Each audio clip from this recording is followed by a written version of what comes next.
श्री स्वामी समर्थ। तुम्हा सर्वांचं माझ्या चॅनलमध्ये मनापासून स्वागत आहे। तर बघा, आता सुरू आहे श्रावण महिना आणि आज आहे श्रावण महिन्यातला तिसरा मंगळवार। तर जर तुम्ही आतापर्यंत आपल्या कुलदेवीची सेवा केली नसेल, आपल्या कुलदेवीची ओटी भरली नसेल, मान सन्मान केला नसेल, तर आवर्जून श्रावण महिन्यात संपण्या अगोदरच आपल्याला आपल्या कुलदेवीची घरीच आपल्या ओटी भरायची आहे।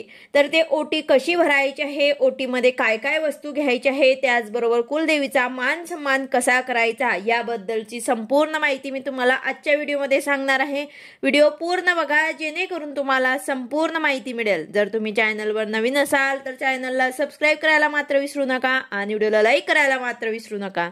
तर बघा, श्रावण महिना अतिशय पवित्र आणि महत्त्वाचा मानला जातो। या महिन्यामध्ये आपण भगवान शंकरांची तसेच भगवान विष्णूंची, नागदेवताची, आपल्या कुलदेवीची सर्वांची आपण सेवा उपासना करत असतो। तर त्यामध्येच आपल्याला आपल्या कुलदेवीचा मान सन्मान करायचा आहे, ओटी भरायची आहे। अशा पवित्र महिन्यामध्ये आपल्याला कोणत्याही मंगळवारी किंवा मग शुक्रवारी आपण आपल्या कुलदेवीची घरीच आपण ओटी भरू शकतो। तर बघा, कुलदेवतांच्या सेवेने अनेक अडलेले प्रश्न सुद्धा मार्गी लागतात। घरात ग्रह सौख्य लाभतो, आर्थिक प्रश्न मार्गी लागतात, मुलांचे शिक्षण, लग्न तसेच कौटुंबिक समस्या निवारण होतात। त्याचबरोबर अडलेले लग्न, तुमच्या घरात तुमच्या मुलाबाळांचे लग्न होत नसेल, संततीचे प्रश्न असतील, कौटुंबिक वादविवाहात कलह होत असतील, नोकरी मिळत नसेल, कर्ज झालेलं असेल, व्यापार व्यवसाय व्यवस्थित चालत नसेल, तर अशा सर्व प्रकारच्या अडचणींवर मार्ग सापडेल। कोणत्याही कामामध्ये तुम्हाला यश मिळत नाही आहे, कष्ट करताय पण त्याचे फळ मिळत नाही आहे,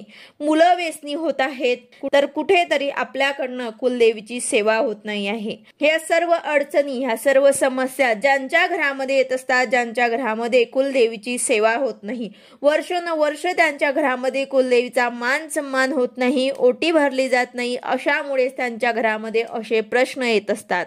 कुलदेवीचा मान सन्मान आपण करतात नाही तर या सर्व अडचणी येत असतात। म्हणून सर्वांनी आपल्या कुलदेवीचा मान सन्मान करून ओटी नक्कीच भरावी। आता जर तुम्ही मूळ पीठावर जाऊन हे केले तर अतिशय छान, पण आपल्याला ज्यांना कोणाला शक्य नसेल त्यांनी आवर्जून या श्रावण महिन्यामध्ये मंगळवारी किंवा शुक्रवारी घरीच आपल्याला आपल्या कुलदेवीची ओटी भरायची आहे, मान सन्मान करायचा आहे। पण आपल्याला 1 वर्षामधनं एकदा तरी आपल्या कुलदेवीच्या मूळ स्थानावर ते जाऊन तिथे आपल्याला मान सन्मान करणं अवश्य आहे। हे जर आपण केलं तर आपल्या घरामध्ये कुठल्याही प्रकारचे प्रश्न येणार नाही, आपल्या घरामध्ये कुठल्याही अडचणी येणार नाही, आपल्या मुलाबाळांच्या शिक्षणामध्ये, त्यांच्या विवाहामध्ये, संततीमध्ये, त्यांच्या शैक्षणिक करिअरमध्ये, नोकरीमध्ये कुठल्याही प्रकारचे प्रश्न आपल्या घरामध्ये राहणार नाही, कारण आपल्या घरावर ते कुलदेवीचा आशीर्वाद राहील। तर यासाठीच आपल्याला 1 वर्ष म्हणणं तरी 1 वेळा जाऊन मूळ पीठावरती जाऊन तिथे मान सन्मान करून यायचं आहे।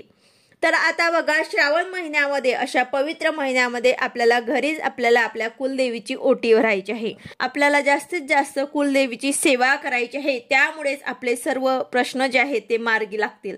तर मान सन्मान आपल्याला कशा प्रकारे करायचं आहे, काय वस्तू लागतील, तर बघा, आपल्याला नऊवारी साडी घ्यायची आहे। शक्य असेल तर नऊवारीच घ्या। त्यामध्ये तुम्हाला रेशमी किंवा सुती साडी घ्यायची आहे, कारण कुलदेवीकडनं येणाऱ्या सात्विक लहरी ग्रहण करण्याची आणि धरून ठेवण्याची क्षमता इतर धाग्यांपेक्षा या धाग्यामध्ये जास्त असते। म्हणून आपल्याला रेशमी किंवा सुती साडी घ्यायची आहे। त्याचबरोबर आता आपल्याला साडीचा कलर जो आहे तो हिरवा, लाल, पिवळा असे शुभ कलर आपल्याला घ्यायचे आहे। त्याचबरोबर त्यावरती तुम्हाला एक छान ब्लाउज पीस ठेवायचा आहे, एक नारळ ठेवायचा आहे आणि थोडेसे तांदूळ ठेवायचे आहे। त्यामध्ये तुम्हाला हळकुंड, खोबरे, 11 रुपये दक्षिणा हे सर्व सुद्धा त्यामध्ये तुम्हाला टाकायचं आहे। त्याचबरोबर आता नारळाची शेंडी जी आहे ते आपल्याला कुलदेवीकडे येईल अशा प्रकारे आपल्याला ठेवायचं आहे। त्याचबरोबर तुम्हाला शृंगाराच्या वस्तू सुद्धा घ्यायच्या आहे। हिरव्या बांगड्या, कुंकू, टिकली, आरसा जे काही शृंगाराच्या असतात, 16 अलंकार देवीचे ते तुम्ही घेऊ शकतात। फळं सुद्धा त्यामध्ये घ्यायचे आहे, गजरा घ्यायचा आहे, पानाचा एक विडा घ्यायचा आहे। ह्या सर्व वस्तू आपल्याला एका ताटामध्ये ठेवायच्या आहे। त्यावर आपल्याला हळदी कुंकू वाहून घ्यायचं आहे आणि आपल्याला आपल्या हातामध्ये घेऊन देवी समोर उभे राहायचं आहे। म्हणजे आपल्या घरामध्येच आपल्या कुलदेवीचा फोटो असेल, टाक असेल तर आपल्या देवांसमोरच, आपल्या देवाऱ्यासमोरच आपल्याला उभं राहून आपल्या हातामध्ये हा ताट घ्यायचा आहे आणि आपली मनोकामना, जे काही तुमची इच्छा असेल ते तुम्हाला बोलून देवीला भावपूर्ण प्रार्थना करायची आहे। आपल्याला जय जयकार सुद्धा करायचं आहे। उदय अस्तु श्री महाकाली महालक्ष्मी महासरस्वती राजराजेश्वरी आई साहेब श्री अंबा माता की जय, श्री अंबा माता की जय, श्री अंबा माता की जय, असं आपल्याला जय जयकार करायचा आहे आणि हे आपल्याला आपल्या कुलदेवीच्या चरणी अर्पण करायचं आहे। त्याचबरोबर आता या ओटीचं आपल्याला काय करायचं हाही प्रश्न सर्वांना पडत असतो। तर या ओटीमधलं जे नारळ आहे ते आपण खोबरे म्हणून, प्रसाद म्हणून सर्व आपल्या घरातल्यांनी ग्रहण करायचं आहे। त्याचबरोबर आपण जे काही सर्व वस्तू आहेत ते आपण वापरल्या तरी सुद्धा चालेल किंवा एखाद्या स्त्रीला दिल्या तरी सुद्धा चालेल।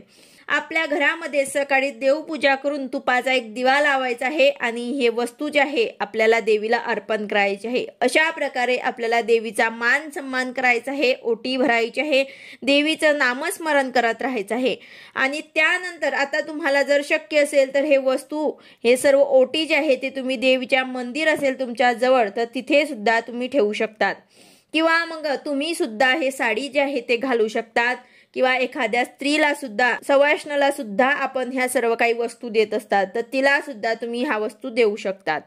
त्याचबरोबर तांदूळ, फळ हे सुद्धा तुम्ही कोणाला देऊ शकतात किंवा मग घरीच खाल्ले तरी सुद्धा चालेल। तर अशा प्रकारे अगदी साध्या आणि सोप्या पद्धतीने आपल्याला आपल्या कुलदेवीची ओटी भरायची आहे, मान सन्मान करायचं आहे आणि त्याचबरोबर महत्त्वाचं म्हणजेच मंगळवार, शुक्रवार या दिवशी आपल्याला आपल्या कुलदेवीची सेवा करायची आहे। सेवा म्हणजेच काय तर आपल्याला दुर्गा सप्तशती या ग्रंथाचा पाठ करायचा आहे। श्रावण महिन्यामध्ये आपल्याला जमेल तेवढी सेवा आपल्याला करायची असते। आपण सर्व सेवा करत आहोत त्यामध्येच आपल्याला आपल्या कुलदेवीची सेवा सुद्धा करायची आहे।